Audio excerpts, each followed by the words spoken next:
everybody, welcome back to the workshop. It's been a while since I did a video. A friend of mine got in touch with me wanting to make a stand for some outdoor fireplace tools, a poker, a blower, that kind of thing.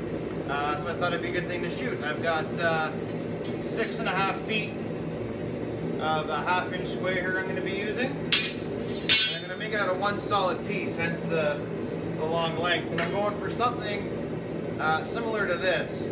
This is a stand for my reenacting musket, but the way this basically works is stand poking in the ground and it rests on here.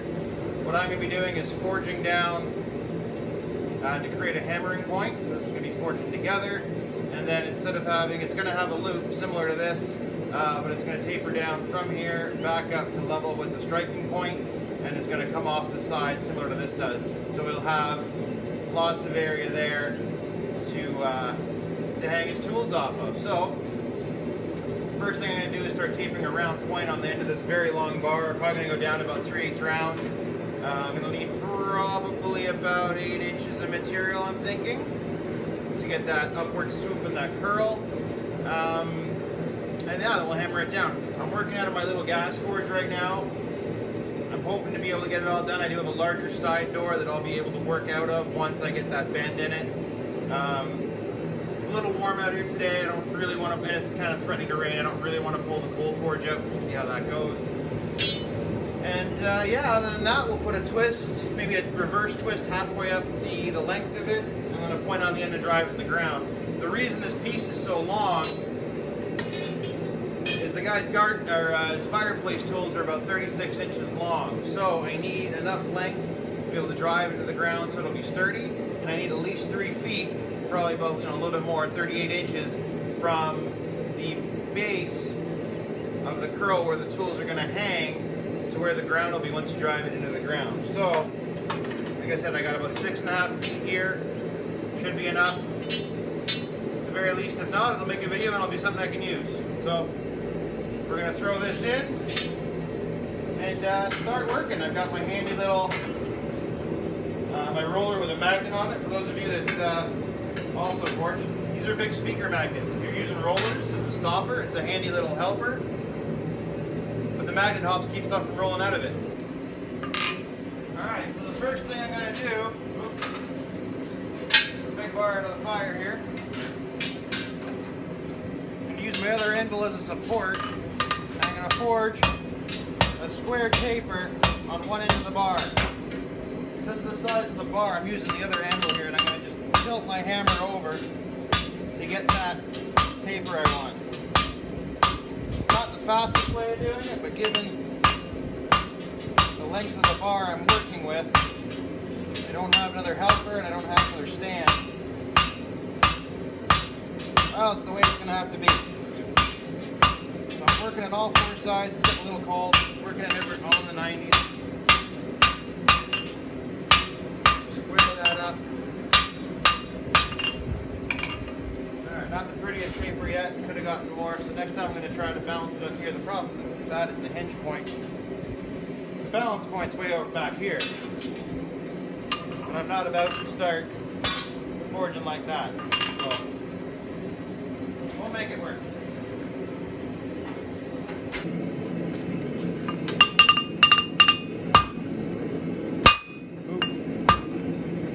Really hard to spin this sucker around.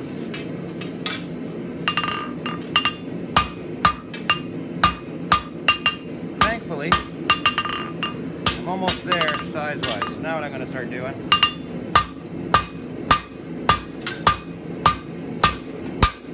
start breaking that down, rolling off the other end here.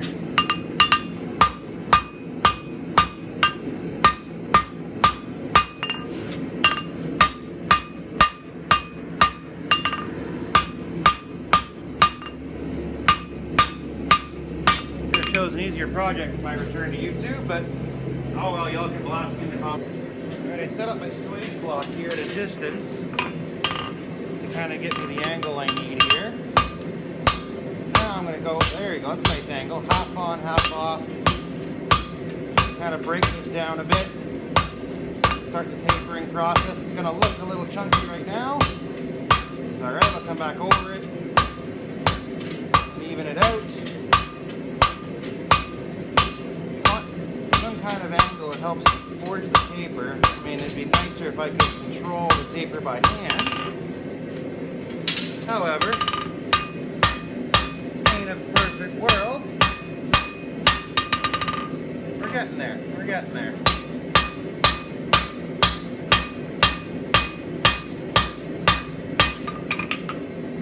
I'm looking for a gradual taper coming down this way. I don't want to get any smaller than that. That's going to be for the tip. Coming down here to about 3/8, so I'm going to come back a little bit further next heat. Start back here, work it over the edge again. And then the heat after that, I'll probably smooth it out and start rounding it over. And that should be enough. I'll measure it off. By the time I'm done, it should be about 8 inches, and that should be enough for the curl.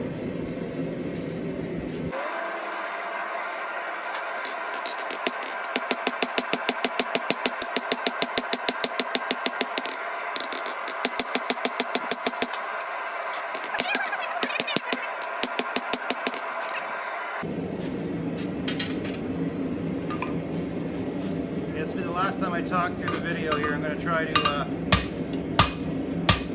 just forge and get this done.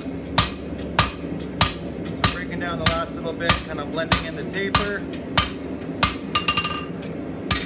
Alright.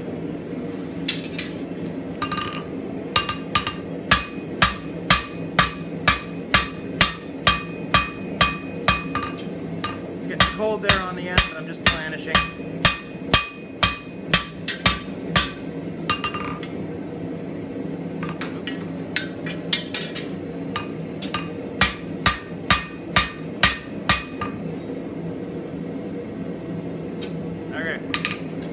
Blend that all in next heat.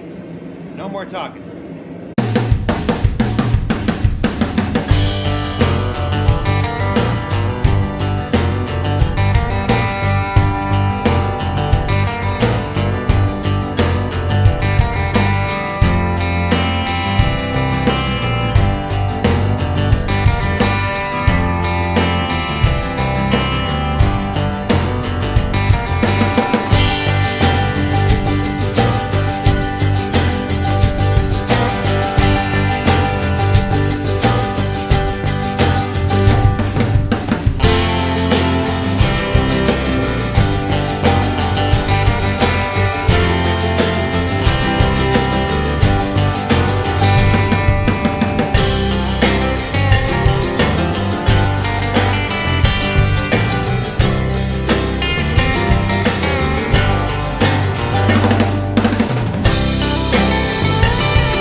Well guys, here it is. Thanks for following along this far. Got the Campfire tool piece all finished, set up and done. Gave it a nice, as you saw, gave it a thorough wire brushing, get all the crud off it. I ended up cutting off 9 inches off the end of it because I took way more material than I thought I need to. So right now it ended up, overall it's about 5 feet tall. I wish I'd gotten the twists up a little bit higher. When I laid them out in my head, I had a foot of twist, a gap, and another foot of twist, and I think it just kind of slowly worked its way back down this way to the point where now they're a little low. So that when you drive it into the ground, this bottom twist is pretty much in the ground. And then the top part, it came out all right. I mean, I wish I could have been a bit smoother with it. Working around taper on the end of that long a bar without anyone to hold or just myself was a lot trickier than I anticipated. And not having the proper setups and helpers, either in a stand or something else that could. I have one stand, but I need it by the forge. So if I had a second one, that would have helped out. But overall, it works. Looks all right. The whole idea being, you take your trusty fire poker there. It sits on there. I think the gentleman's got a blower as well, so that can go in there and just kind of sit locked in on that little bar there. The end point, I didn't bend it around, but it's very blunt. I mean, it's about a 1/4 inch there, and it's very blunt, so that's all right. And I mean, you could even move stuff down, hang it down there. When it's in the ground, when I had it, you had about 40 inches of clearance from this top section here all the way to the ground. So there's plenty enough room for your average fireplace tools. Are about 3 feet long. I think that's about what this poker I made for my own fireplace is. So it should work nicely. Well, guys, thanks for watching. I'm going to be giving this a coat of spray paint, and that'll be done for the day. And yeah, I know there's a lot of things that probably, shoot me a comment if you didn't like something I did, or suggest something else that would help. Go for it. I think next video I might do will be a shop tour video. I know I said it a long time ago when I started, and I haven't gotten around to it, but a lot of people on Instagram seem to like my setup and comment about it. So I'll might give you a bit of a rundown soon. Okay, just keep an eye open for that, and till then, I'll see you next time. Thanks for watching.